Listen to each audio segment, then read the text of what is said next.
Hey everybody, how's it going? It's been a while since I uploaded a video. Yeah, I'm gonna cut the crap. So, for my political YouTube friends in the political community, maybe some not in the political community, I gotta cover. I gotta cover what happened between H3H3 and Steven Crowder. Oh, it's glorious. Some of you might not have any idea what I'm talking about, but within YouTube, this was hilarious.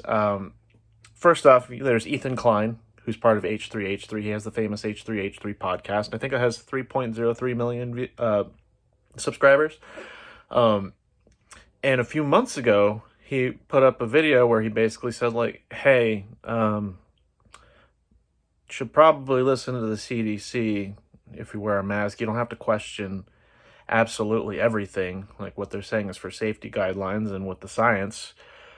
Even things when things might not be correct immediately, they do correct it overall. Like, oh, as they go on, as they get more data. And then Steven Crowder had a fit with it, being like, Ethan Klein, I challenge you to a debate because I think you're wrong. And and they had like a little Twitter battle going on back and forth. I think video battle too. This was glorious. And so for a few months now, I guess, they've tried to get something together where they'll have a debate. And if you don't know who Steven Crowder is, Steven Crowder is a demonic piece of trash. And when it comes to the conservative sphere, if I can equate him to anything, he'd be like, if you watch like the anime Demon Slayer, he'd be like the Upper Moon too, because he creates ice, and Steven Crowder is notorious for having cold feet. In fact, one of his most cold feet moments was 3 years ago at Politicon, the political conference that happens once per year, where we talk about politics. People who are left-wing and people who are right-wing, they're going to have a debate. And it was supposed to be a lineup between Steven Crowder and Sam Seder. Now, Sam Seder's going to come up later, keep this in mind.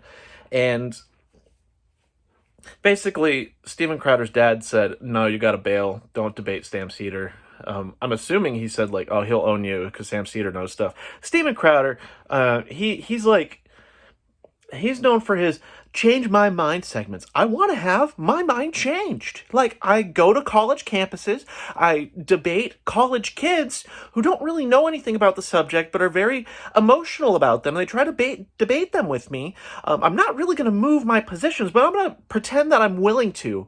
That way I get a bigger audience. And I'm just going to pretend all the facts are on my side. Even if I'm refuted, I'm going to ad hom someone.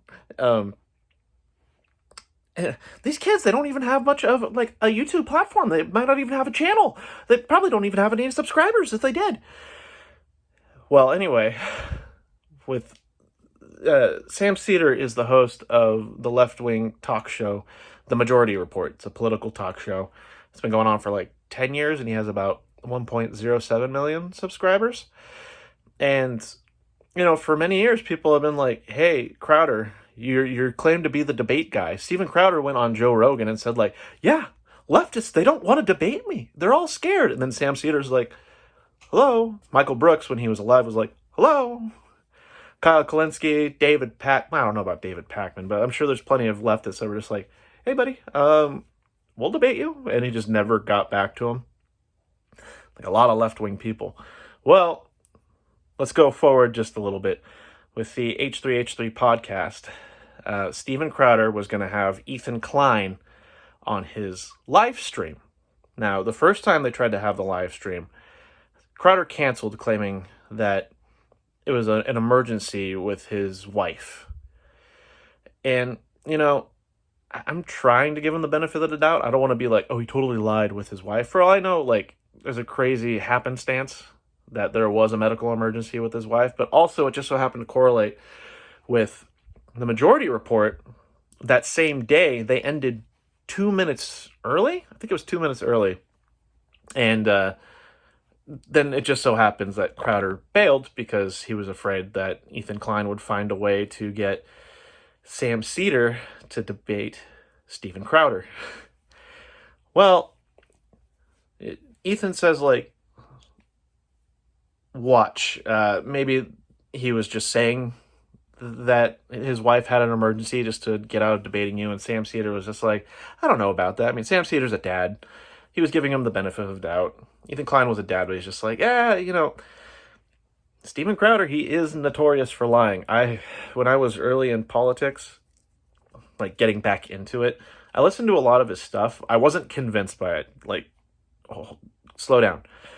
Any of his segments that he talked about, like, it always like made me angry. But at the time, I didn't have like the data to back it up, and I'm just like, this is so bigoted. This is so stupid. Like, he has to be lying. And then I became educated. I'm like, wow.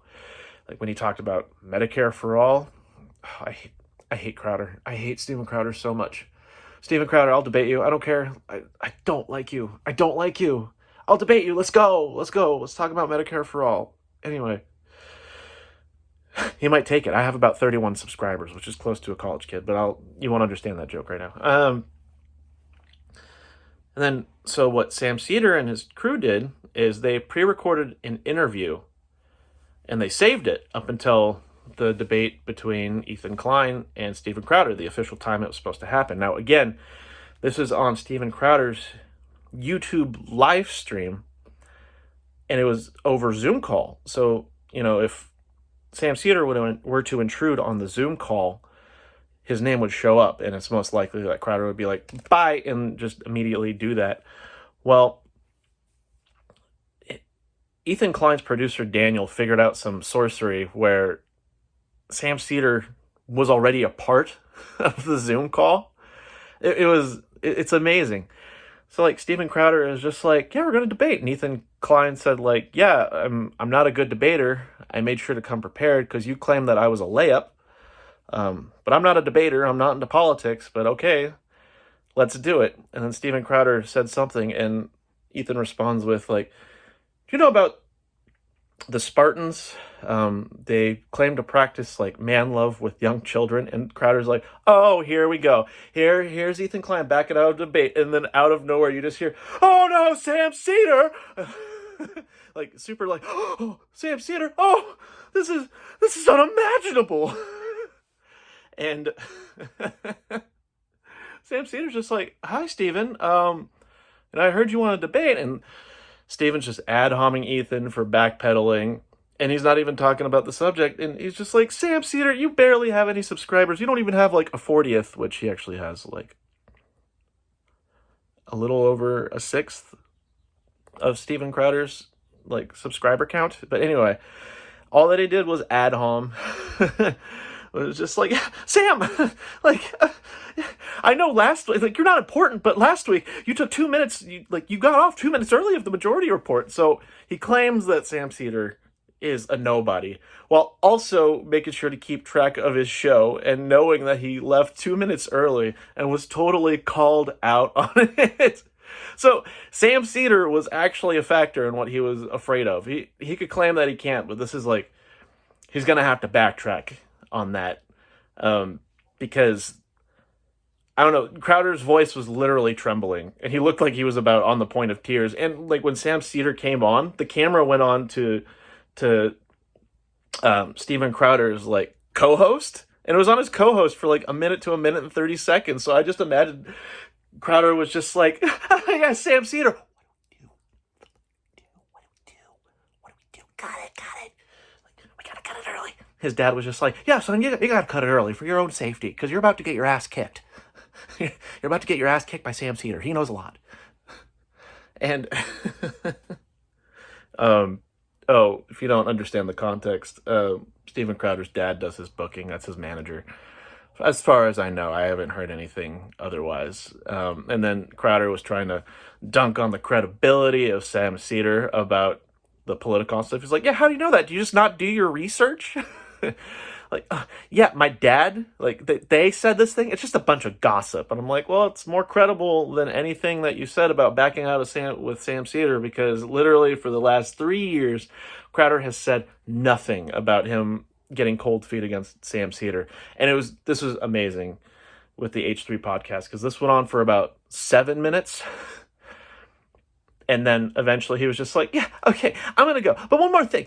Sam, can you take off your glasses? It's like some joke that I don't understand. He's like, yeah, take off your glasses. Yeah, I didn't think you would take off your glasses. And I'm just sitting there like, what are you talking about? This is weird. Because Steven Crowder claims to be a right-wing comedian.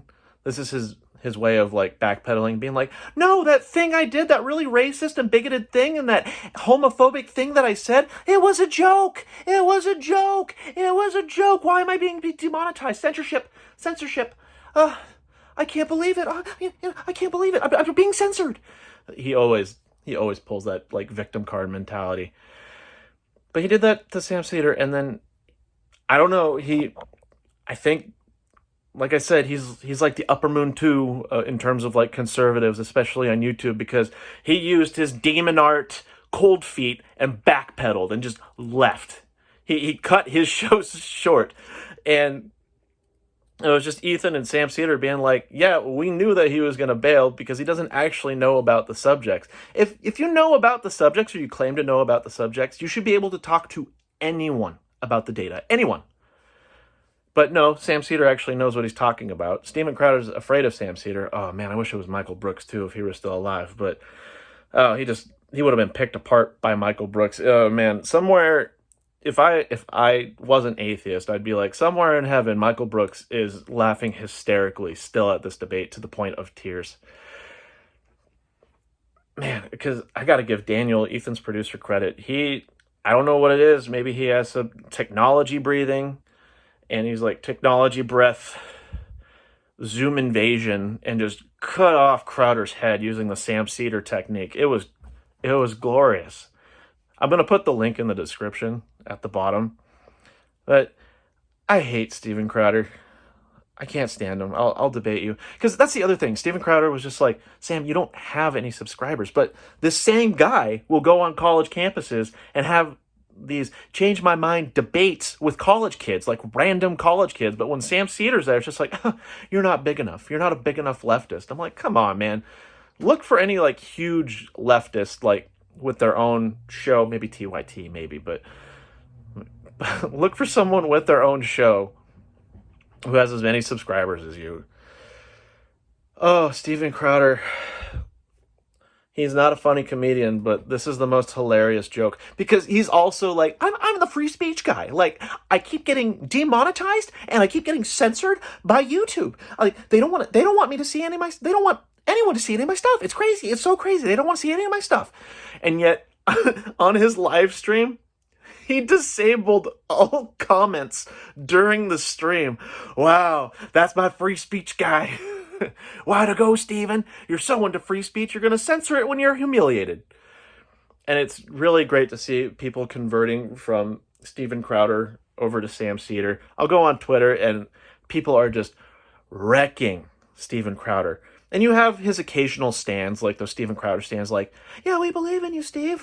Ethan obviously lost because he had to get someone else in the debate, when Ethan has claimed multiple times, like, I'm not a debater. Like, I'm not qualified for this. And he knows what Crowder's trying to do. Crowder's trying to gain off of Ethan's popularity. Yes, Crowder has more subscribers. But that being said, with Ethan's podcast not being political, it's more like, I think, drama-focused. He can pull people into his conservative channel for the sake of comedy. And man, he failed. He failed. He backpedaled so hard, and he ran away with his cold feet. I know his father grabbed a freaking blow dryer, and as he was running, was blowing onto his feet. He didn't want to damage those cold feet. Oh man, Steven ran so hard. So hard. He had to focus the camera on his, what Ethan said, leprechaun co-host.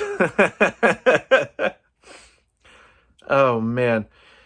And Crowder failed. And this is like, other than the left unifying against Andrew Yang when he was saying like super pro-Israel stuff and anti-Palestinian things, again with Andrew Yang, like I've never seen the left and some parts of the right like so unified. You got liberals, you got leftists, you have like libertarian conservatives who are just like, yeah, Steven Crowder, he's a joke. He bailed. And I almost think, like, if Sam Seder actually had a conversation with him, I don't know if that would have benefited Crowder. Because when it comes to debate, it's not so much about having the facts as much as how you present certain problems.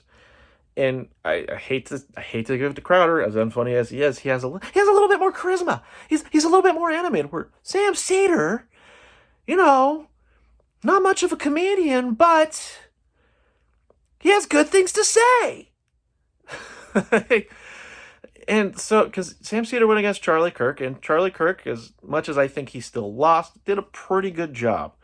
So, with Steven Crowder just backpedaling and getting, like, his feet so cooled off for those 7 minutes to the point of frozen, it made him look bad. And it made me so happy. Sam and Ethan and all of the H3 podcast people, they got him.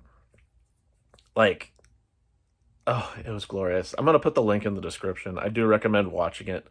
At least the 7-minute segment with Steven Crowder. Ethan will give a little bit more context behind it. When I get better software to actually edit, I'll put these clips in because, oh man, as a leftist, I'm so incredibly happy.